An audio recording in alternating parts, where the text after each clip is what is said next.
Good morning, good morning. Tingnan niyo yung weather namin, guys. Mapagi kami. Ayan, tingnan niyo yung mga palay. Hindi ko alam. Baka ba itiharyo nila? Kasi hindi pa siya masyadong, anong tawag dyan? Yung kulay niya ba? Yung iba green pa talaga siya. So, ayan guys, mapaging aming morning. Time check. 7:02 na. Ayun. Guys, tingnan nyo oh. Nagbalot-balot na tayo. Kasi pag hindi ako magbunet, masakit sa ulo tong lamig guys. Iba kasing lamig na to. Talagang pumapasok talaga siya sa ano mo. Sa laman mo talaga. Mapagi kagabi pa. Kasama mo ano sila may parota. Gatas. Delivery ng gatas. Ito iba eh. Fresh kasi talaga ng mga as in fresh. Kung sa mga ibang lugar pa, truck talaga. Akala ko may kangkong. Ay, wala sila guys niya. Bye. Bread, pauruti sana. Wala talaga. Kaya nga nagbabalak ako, gagawa ako. Akit-kit tayo sa taas. Sandali guys. Yung gulay nila. Later, no delivery? No? Up to Tihar?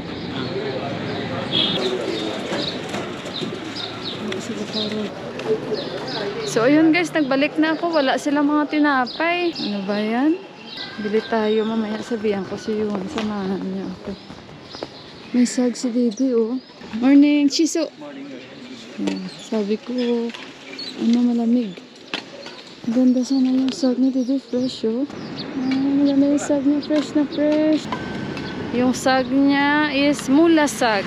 Kasi pag mga, yun nga sabi ko sa inyo, mga ganito, walang mga tinapay. Malamig na. See you. Ang daming ibon. Ang sarap ako. Dito na ako. Nakabalik na ako. Natatawa talaga ako sa sarili ko. Pag namimili ako ng mga gulay, ganito yung wallet ko. Ewan ko ba? Ang weird ko, no? Minsan ganun ako, guys. May mga wallet naman ako na maayos. Pero ito pa yung...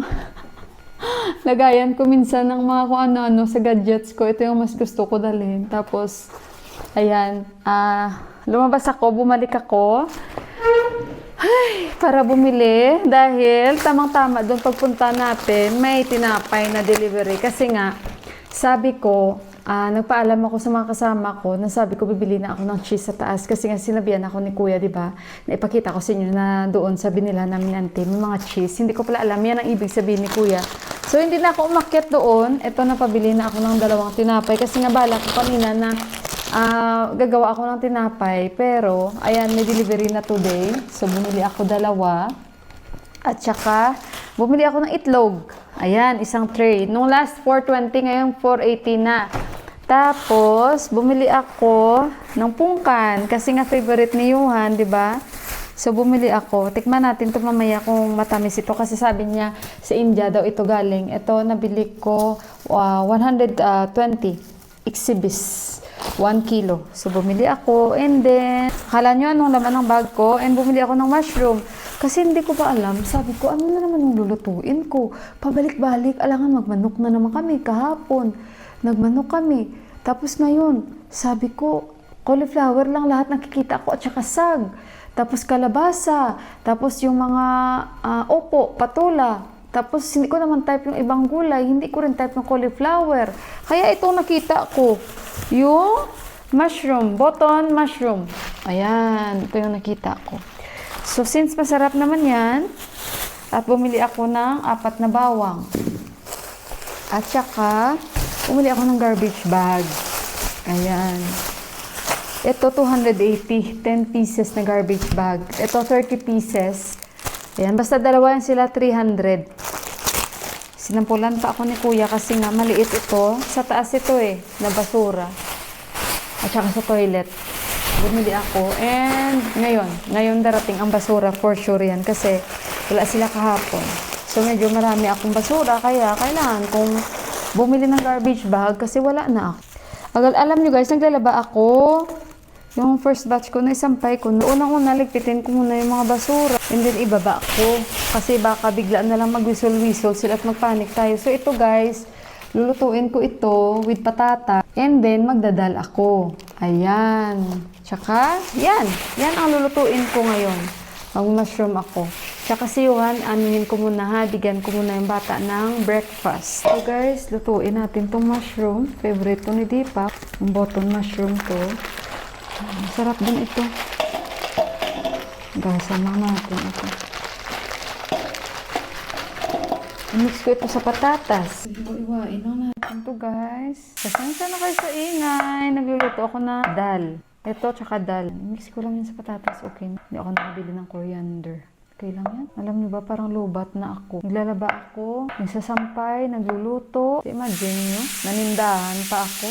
Si Deepak naglilinis siya sa taas. Balak pa ako gagawa ng tinapay. Wala na. Ubos ng energy natin. Thank you Lord lagi, no? Thank you Lord talaga. Binibigyan tayo lakas. Binibigyan tayo magandang kalusugan. Mahirap pag maganda yung pakiramdam natin. Ito lang yung mushroom, wala yung pahaba. Sabi ko, maligo kaya muna ako. Pero hindi kasi nagsasampay ako. Tapos sabi ko, magluluto ako, mangangamoy din ako. Pinakuluan ko yung mushroom. Parang mas okay ata pakuluan. Kasi para matanggal talaga yung mga ano niya guys. Yung ano yung dun na mga nilalagay nila pag nagtatanim sila. Kasi parang iba pa dito ba? Iba pa dito yung mga gulay. Maano ko talaga na malinis. Half lang na pagpakulo. Tsaka kasi matitigas ang mushroom nila dito. Ay by the way pala guys, nabalitaan nyo yung online seller na mag-asawa na pinatay?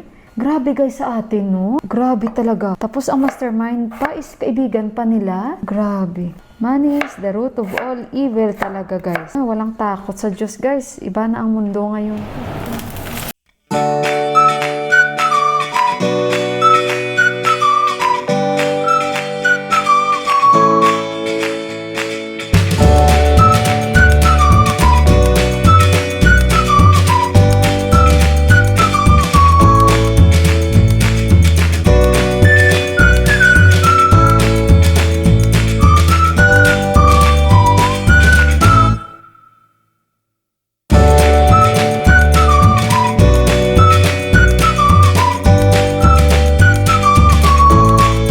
Meron akong Timur. Timur is one of my favorite. Noon ayaw ko nito pero nung siguro na-immune na ako kaya pag kumakain na mushroom, nilalagyan talaga namin ito. Kasi sinabihan ako ni auntie before, Mila, pag nagluluto ka ng mushroom, pag alam mo na medyo luto na yung mushroom, lagyan mo siya nito. Idiktikin mo, gawin mo siyang powder, and ibubudbud mo yan doon. Kasi to avoid lang guys na food poison or malaking tulong siya. Yun ang sabi sa akin ni auntie. So ayan, lalong-lalo pag mushroom. So ito guys ay napakabango at sa English yan yung pangalan niya. Masarap ito guys. Pero yung iba sa kanila ayaw nito. And si Deepak favorite niya ito, ako din. I think okay na ito. Yan, luto na yan. So luto na yung ating mushroom. Tikman natin. Okay guys. Are you ready guys? Tikman natin yung aking mushroom curry. Dry siya, okay lang kasi may dal ako. Maramdaman nyo talaga agad yung Timur na nilagay ko. Ang sarap. Yung iba guys, hindi ko alam paano nila niluluto yung mushroom nila. Pero ito yung style ko. O diba? Wala akong coriander. Masarap may spring onions. Masarap may coriander. Alam niyo yung Timur. Basta masarap siya guys. Okay guys, luto na yung ating mushroom.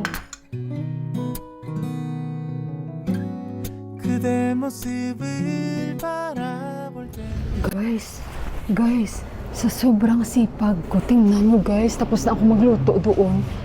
Hinahanap ni Deepak yung airpod niya. Sabi niya sa akin, nasa pantalon. Sabi ko, wala doon, di ba? Hinanap na natin kagabi. Tapos sabi niya, hindi nandoon. Guys, tingnan niyo, tapos ko ng laban. Oh my God, masisira kaya to? Guys, nandito siya. Oh my God. Guys, nandito siya. Guys, nalabahan ko siya, guys. Oh my goodness.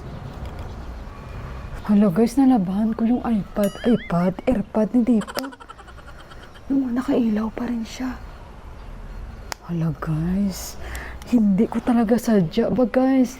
Oh my God, sabi niya kanina sa akin, nandyan sa pantalon ko. Sabi ko wala, chinek ko. Hala guys, sandali muna guys. Sasabuti na lang, hindi man siya nagalit. Sabi niya lang sa akin, ilagay mo lang siya sa sun. Ganyan yung asawa ko guys, ka-cool guys. Kahit sirain mo yung gamit niya, hindi yan siya magagalit. Tingnan nyo guys, oh.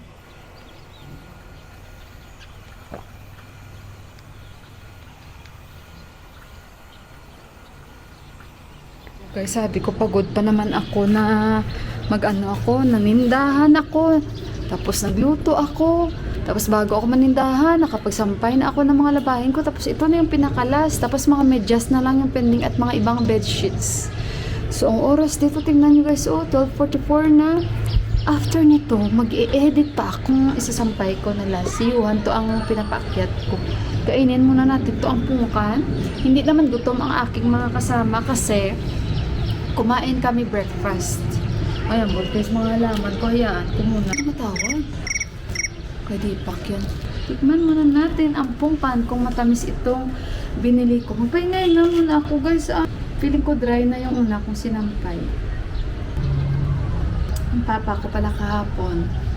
Ay, hindi ako naka-mic. Teka lang, i-on natin yung mic. Lubat na ako. Tatapos na yung battery ko.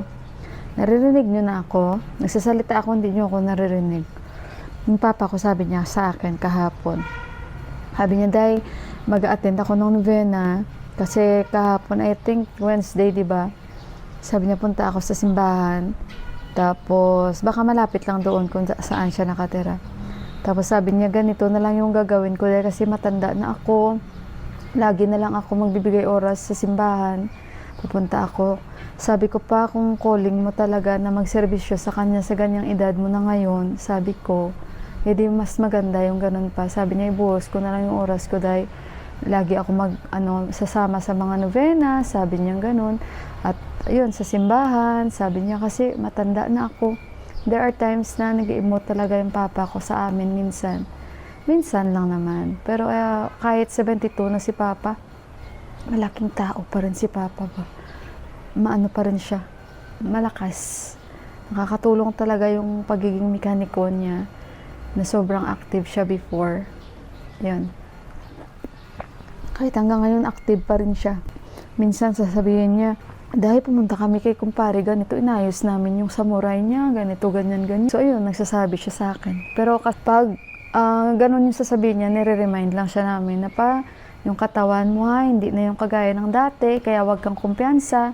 Kasi nga sasabihin niya, dahil kasi ayoko naman mag-stay lang sa buong araw sa bahay, dahil nalulungkot din ako, so punta ako kay pare, ganito, okay lang yun, pero yung sabihan niya kami, na pumunta siya kay kumpare niya na ganito kasi pinaayos yung ganito. Tapos anong oras na siya nakauwi? Dahil ngayon ako nakauwi kasi ngayon na natapos yung pinagawa sa akin. Sinasabihan niya siya namin, minsan hindi siya nagsasabi sa amin, kaya sinasabihan siya namin na huwag ka nang yung mag-sideline, magtrabaho, na mag-ayos-ayos, okay lang yan minsan, yung konti-konti lang. Pero kasi iba na yung katawan mo, sabi namin sa kanya. Pero minsan nagtatago siya sa amin guys kasi nahanap doon ang katawan ko. Ay, wala na akong battery guys. So ayun, mamaya balikan ko na lang kayo guys ha. Isampay ko muna ito. Ayun, see you later. See you later, alligator.